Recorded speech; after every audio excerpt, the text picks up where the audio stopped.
Hi friends, ఇవాళ మనం తెలుసుకోబోయే సైంటిస్ట్ పేరు థామస్ అల్వా ఎడిసన్. ఎలక్ట్రిక్ బల్బును కనిపెట్టిన అతి గొప్ప సైంటిస్ట్.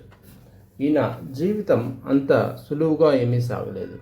ఈయనేమీ డబ్బున్న వాళ్ళ ఇంట్లో పుట్టలేదు, చిన్నప్పటి నుంచి స్కూల్లో చదువుకోలేదు. కానీ ప్రపంచాన్ని శాసించే ఎన్నో ఆవిష్కరణలు ఆయన సొంతమయ్యాయి.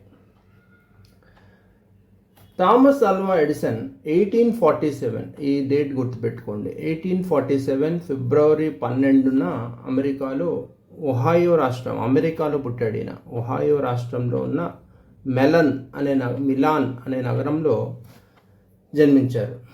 కుటుంబ నేపథ్యం: ఆయన తండ్రి శామ్యూల్ ఎడిసన్ ఒక సాధారణమైన వ్యాపారి, శ్రామికుడు. తల్లి నాన్సీ ఎడిసన్ మాజీ ఉపాధ్యాయురాలు కూడా. థామస్ వాళ్ళ తల్లిదండ్రులకి ఏడుగురు సంతానంలో అందరికంటే చిన్నవాడు, అంటే 7వ వాడు అనమాట. చిన్నతనంలో ఆయన కుటుంబం ఆర్థికంగా ఎన్నో ఇబ్బందులు ఎదుర్కొంది. ఆయన విద్యాభ్యాసం ఎలా సాగిందంటే 1854, ఆయన పుట్టిందెప్పుడు 1847, 7 ఇయర్స్ తర్వాత ఎడిసన్ తన 7 ఏళ్ల వయసులో బ్లూ హెవెన్ అనే పాఠశాలలో చేరి, అయితే ఉపాధ్యాయులు చెప్పే పద్ధతి నచ్చకపోవటం వల్ల తరగతిలో మితిమీరిన ప్రశ్నలు అడుగుతూ ఉండేవాడు. ఆ ప్రశ్నలు అడగటం వల్ల ఆ ఉపాధ్యాయులు ఆయన్ని మందబుద్ధి, ఇతనికి ఏమీ అర్థం కాదు అనే ముద్ర వేసి పంపించారు. అయితే ఈ విషయం తెలిసిన అతని తల్లి పాఠశాల నుంచి బయటికి వచ్చిన తర్వాత ఎడిసన్కు ఆయన తల్లి స్వయంగా ఇంట్లోనే చదువు చెప్పడం ప్రారంభించారు. తల్లి ప్రోత్సాహంతో ఆయన చిన్నతనంలోనే సైన్స్, చరిత్రం మరియు సాహిత్య పుస్తకాలు విపరీతంగా చదివారు. 1860, అంటే దాదాపు 15 సంవత్సరాల ప్రాయం, 13-15 మధ్యలో ఎడిసన్ చిన్నతనం నుంచే రసాయన శాస్త్రం, అంటే కెమిస్ట్రీలో ప్రయోగాలు చేయటం పైన విపరీతమైన ఆసక్తి ఉండేది. తన ఇంటి నేల మాళిగలోనే ఒక చిన్న ప్రయోగశాలను ఏర్పాటు చేసుకొని రసాయనాలతో రకరకాల ప్రయోగాలు తన ఇంటిలోనే ఒక ప్రయోగశాల ఏర్పాటు చేసుకున్నారు. అది కాకుండా కుటుంబ ఆర్థిక పరిస్థితి సరిగ్గా బాగలేకపోవడంతో 12 ఏళ్ల వయసులో ఎడిసన్ పోర్ట్ హురాన్ నుండి డెట్రాయిట్ మధ్య వెళ్ళే రైల్లో పండ్లు, మ్యాగజైన్లు అమ్మేవాడు.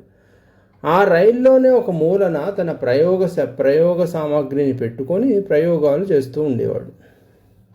అలా చేస్తూ ఉండగా ఒకసారి రైలు పట్టాలపై ఆడుతున్న ఒక చిన్నారి ప్రాణాలను కాపాడినందుకు ఆ పిల్లవాడి తండ్రి ఎడిసన్కు టెలిగ్రాఫ్ ఆపరేటర్ ఎలా చేయాలో నేర్పించాడు. మనం ఇంతకుముందు చెప్పుకున్న ఎవరు, మన అలెగ్జాండర్ ఫ్లెమింగ్ జీవితంలో ఒక సైంటిస్ట్కి అసిస్టెంట్గా చేరటం అనేది ఒక మనిషితోటి కలవటం వల్ల అతని లైఫ్ ఎలా మారిపోయిందో చూసాం. ఇక్కడ కూడా ఎడిసన్ కూడా ఒక చిన్న హెల్ప్ చేయటం వల్ల ఇతని లైఫ్ మారిపోయింది. మామూలుగా అయితే ఏ కెమిస్ట్రీ ల్యాబ్ చేసుకుంటూ అలాగే ఎలాంటి ఇంప్రూవ్మెంట్ లేకుండా బతికేసేవాడేమో. కానీ ఇక్కడ ఆ ట్రైన్ యాక్సిడెంట్ నుంచి ఒక పిల్లవాడిని కాపాడటం, ఆ పిల్లవాడి తండ్రి ఇతనికి డబ్బులు ఆఫర్ చేయటం, నాకు డబ్బులు వద్దు అంటే ఆ పిల్లవాడి తండ్రి చేస్తున్న టెలిగ్రాఫే ఎలా చేస్తారో నేర్పించడం జరిగినాయి. ఆ తర్వాత ఏమైందో చూద్దాం. ఎడిసన్ తన జీవితంలో మొట్టమొదటిసారిగా ఓటింగ్ వేగంగా నమోదు చేసే ఎలక్ట్రిక్ ఓట్ రికార్డర్ అనే యంత్రానికి 1969లో పేటెంట్ హక్కులు పొందారు. అయితే దాన్ని ఎవరూ కొనుగోలు చేయకపోవడంతో ఇకపై ప్రజలకు ఉపయోగపడే, మార్కెట్లో డిమాండ్ ఉండే వస్తువులు మాత్రమే కనిపెట్టాలని నిర్ణయించుకున్నారు.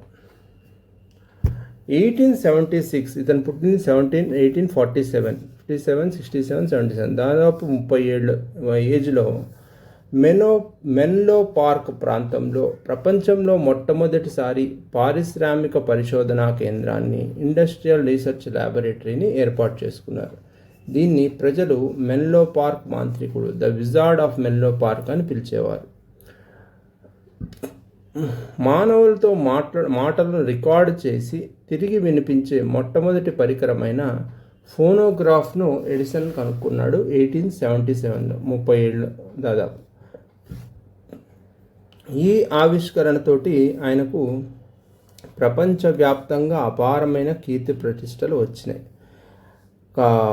ఎడిసన్ ఎలక్ట్రిక్ బల్బు కనిపెట్టాడు అంటాం, కానీ ఎలక్ట్రిక్ బల్బు కంటే కూడా ముందే చాలా ఆవిష్కరణలు చేశాడు. 1879, 32 ఏళ్ళు దాదాపు. ఆ వయసులో సుదీర్ఘమైన వేలాది ప్రయోగాల తర్వాత 1879 అక్టోబర్ లో విద్యుత్ బల్బును వెలిగే విధంగా విజయవంతంగా రూపకల్పన చేశారు. కార్బన్ ఫిలమెంట్ను ఉపయోగించి గాలి లేని గాజు సీసాలో విద్యుత్ని ప్రసరింపజేస్తే బల్బు వెలిగించవచ్చు అని చూపించారు. ఇది మానవ చరిత్రలోనే అత్యంత విప్లవాత్మకమైన ఆవిష్కరణ.